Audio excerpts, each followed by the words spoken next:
Andhra Pradesh atomic power station రాబోతాం. దాని capacity ఎంత? 4 into 700 మెగావాట్ కెపాసిటీ. ఓకే, తర్వాత ఇవి ఫ్యూచర్ లొకేషన్స్. అంటే చూడండి, ఫ్యూచర్ ఏమేమి ఎక్కడికి రాబోతున్నాయి?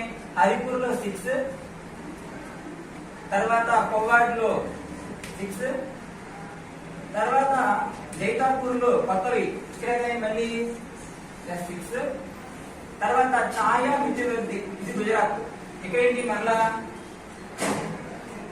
6, తర్వాత భీంపూర్ మధ్యప్రదేశ్ ఇక్కడ ఎన్ని వస్తున్నాయి? 4 రావాలి. సో టోటల్ గా ఎన్ని కొత్త లొకేషన్స్ ఉన్నాయి? మొత్తం టోటల్ గా 28. So 28 future locations government establish చేయడానికి సిద్ధంగా ఉంది. ఓకేనా? సో ప్రెసెంట్ ఏమో మీరు 24